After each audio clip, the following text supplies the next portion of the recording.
Let's go to our panel now, and joining me from London is the chairman of the UK chapter of Zimbabwe's ruling Zanu PF party, Nick Mangwana.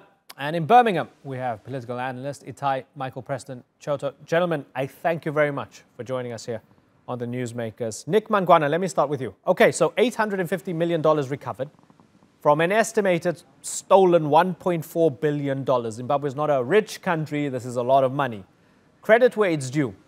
But let me ask you, can you honestly tell me that President Mnangagwa didn't know about this money, that this was all Mugabe, and that it's only as Zanu PF is cleaning house now that this money was recovered?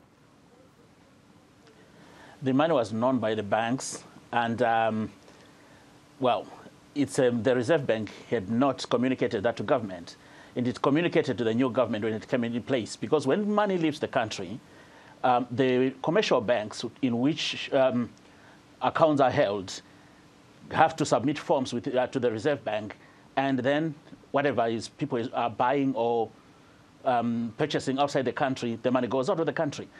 When the money goes out of the country, normally it goes out of the country as money for imports.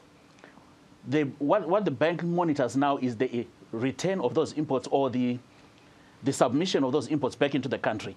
When those imports do not come into the country, it means the money went out as a ploy for externalization rather than for purchasing that particular item or importing those particular goods. So this is how most of the money went out.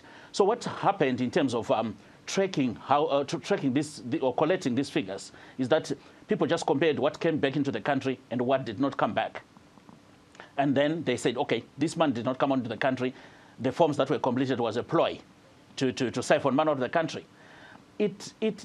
Mainly the money that left the country was not state money. I think that people have to get correct. What left the country were individuals' monies, but they contravened the exchange regulations of the country. Okay. So that money returned. Okay, yeah, but you're clear that the government now is doing it in an anti-corruption drive and that this was all being done. Before I go to Itai, let me just get clarity from you, Nick. Is it clear to you, and can you sort of, you know, can you be absolutely unequivocal about this, that the current government didn't know about this and this was all Mugabe and his cronies?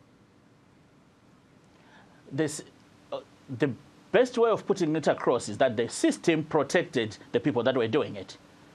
And obviously the system was headed by the former president Robert Mugabe. And if nobody could be arrested in Zimbabwe without the president saying so, and nobody could put under squeeze without the president allowing it. Right. So that is okay. As far as it's concerned. Okay. The system was highly tolerant. Okay, so the system was tolerant of corruption, I guess. Mr. Choto, do you accept that, and do you accept that the new government, as we transition towards these new elections and a better democracy, hopefully, for Zimbabwe, this new government is taking corruption seriously? I think if I can probably start by addressing the issue of externalization of currency there, I think in legal terms, I think it's plausible to note that there wasn't an act of parliament or statutory instrument actually saying that if you do not bring back your money, then you'll be prosecuted for that. But having viewed that, if you look at the money, I think you've listed about 800-something million. I list about 530-something million to that value that was brought back in Zimbabwe, and that money has not been felt in terms of liquidity to the consumer market of Zimbabwe. So that's a big grey area. In terms of wrestling the current corruption that's prevalent in government, and that's been prevalent in government from 1980 or even before that, I think we've got very little to show off. The people that have been arrested or prosecuted are largely people that I feel have been G40 functionaries, which is telling in itself, because if you look at how the president came into power, it was more or less a contestation of political rivalries within one party. So if we're having selective application of the law, that is detriment to the economy, to the fabric of Zimbabwe. And I think the president, in terms of corruption, I think whilst he's signaled the right phrases in terms of what he says, in terms of what he says to the international community, but in terms of what he actually does in the ground, there's very little to show off. Okay. And okay, I think that is despicable. Okay, so Nick, very little to show off, says the man sitting in the Midlands, in London. How do you feel about that? Do you feel that's fair? That, listen, okay, you're saying the right thing and you're doing one or two good things, but there's very little to show off on the grounds. What the president has shown is his adherence to the principles and tenets of the rule of law. What used to happen in the last dispensation is that people would be arrested and then investigations would take place. But under President Mnangagwa, no matter what crime it is, a crime is investigated, and then if there is enough evidence and enough weight to that evidence for somebody to be prosecuted, people would be arrested. Now, when dockets after investigations have been done, when dockets were being taken to the prosecuting authorities, which is the Prosecutor General, people were not being prosecuted. There was an ambivalence or a reluctance out there to do that. So because of that, that's why the president set up a special prosecuting team to go through these dockets and execute the prosecutions. It's a very short time, space of time in which you have to change culture and you have to change also the tolerance threshold for corruption within the system. For those who say that Mnangagwa is running as he is a candidate in the presidential elections, in the build-up to that election, and railing against as well all the things that he at best stood by and allowed to happen in the past and at worst was complicit in, is that fair, or is it really just tremendously unfair as Zimbabwe is trying to move forward? That's very unfair because every president who has reformed, or every leader that has reformed their country, many times they've come from the system. If you go to Tanzania, if you look at John Pombe Magufuli, John Pombe Magufuli was an MP and a minister from 1989. But he only got his incumbents about 3 years ago, and he reformed the country. If you go to China, the same thing. The person that had been working with Mao since 1940 took over in 1978 as the paramount ruler and transformed China. Whichever country you go to, reform is to come from within. Okay. And that is how it works. Good points and good examples. So Itai, to address that, for those who feel that some of these things are merely cosmetic or that this might just be a new coat of paint on the same Zanu wall, we have the point from Nick saying whether it's in the anti-corruption drive or in the build-up to those elections, everything else that they're trying to do, essentially, Mnangagwa can't help that he came from the system, but he's trying to do the good thing and we need to give credit where it's due. Do you accept that? Yeah, I'll probably be one of the first person to admit this, that his rhetoric has been largely inspirational, and I think he has sent the right signals, even in terms of his international engagement. But what we need to understand is that what an investor doesn't like are promises, because promises can be broken at any time. What an investor likes are changes in the law. Our law has to match the policy. Our policy has to match the law. And I think it's been almost 7 months now. I think, unfortunately, President Mnangagwa has failed to match that rhetoric with demonstrable behavior. Because what we have, even in terms of investment, which he and his government are very proud of, investment commitments or investment intentions that have not actually developed into anything concrete on the ground. The people of Zimbabwe are still queuing for $30. $30 in bond coins, not even in notes, but in bond coins.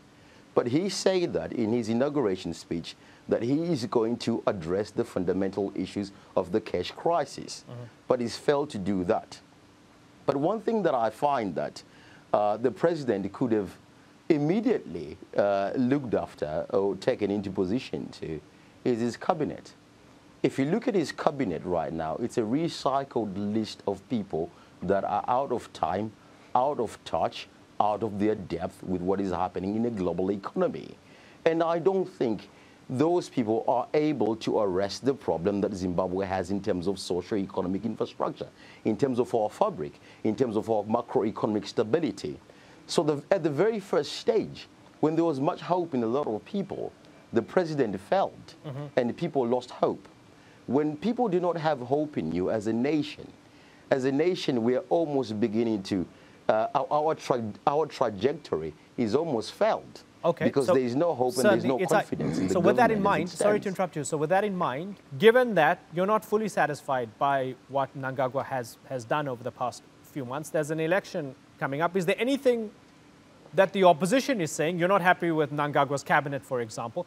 Is there anything the opposition is saying that resonates with you, which makes you feel they should have the mandate after July 30th?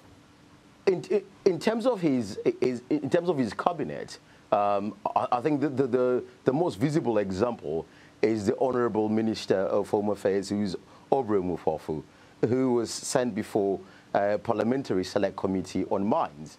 They were investigating on what happened in Chiwadza. This is a full minister on one of the great states, on one of the great cabinet positions in government, that walked away from that and refused to answer questions. So that doesn't give credibility at all to the government. That raises a lot of question marks. Are we having a system of patronage? Are we having a system that continuously protects people that are pro-Zanu PF or pro the president? We have to raise question marks. In terms of what the opposition is saying, there is a lot of pragmatism as far as I've seen. I've looked at all the three manifestos I've looked at three manifestos. I've looked at the Zanu PF manifesto, I've read the MDC manifesto, and I've read APA's manifesto, Dr. Kosanamo's manifesto. I think there's only manifesto out of those three that actually resonates with me and is more pragmatic and sees sense on how to deliver a socio-economic environment that is applicable to the Zimbabwean people, that raises them out of poverty to the promised land.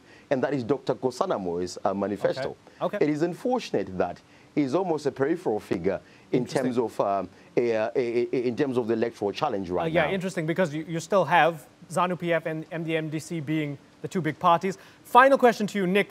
For me, of course, I'm almost feeling old here. It's mind-blowing to think of a Zimbabwean election coming up without Robert Mugabe or even Morgan Tsvangirai. I mean, you know, the times have moved on incredibly. So much has changed in the country as well. Coming up to those elections, let me ask you very directly, Nick, are those going to be free and fair elections to give Zimbabwe the best chance at being a healthy democracy? Thank you very much for a good question. The thing that has held Zimbabwe back, in terms of all those investments and deals signed, what people were waiting for as the benchmark to reform, the evidence that President Mnangagwa's rhetoric is matched by action, is those free and fair elections, whether they're credible, whether Zimbabwe has detoxified its political environment, has detoxified its economic policies through reform. Now, have we reformed? Clearly, we got over 48 entities monitoring our elections, supervising our elections, or rather observing our elections, all accredited, all there. It's all transparent for everyone to see. We've got nothing to hide. People have been accredited to the build-up to the elections. They will be there during the elections. They will be there in the post-election period, because we've got nothing to hide. ZEC has interfaced very much with all the political parties. Every week they were meeting. What now is left is the opposition that sees that is going to lose these elections has started grandstanding, almost managing their own internal processes or their own internal contestations. Because if, for example, Nelson Chamisa, if he loses, he needs something to go back to his people to say, no, I lost, right, but do not change leadership, okay, because Nick, I was cheated. Certainly. So Nick, yes. Nick, I got to wrap, but yeah, guess what? We're going to have more Zimbabwe election coverage here on the Newsmakers. We're going to invite you back onto the show. And Itai, you as well. It's been a pleasure having both of you on the Newsmakers, Nick Mangwana and Itai Michael Preston Choto. For the moment, I've got to move on, but I thank you sincerely for joining us here on the Newsmakers.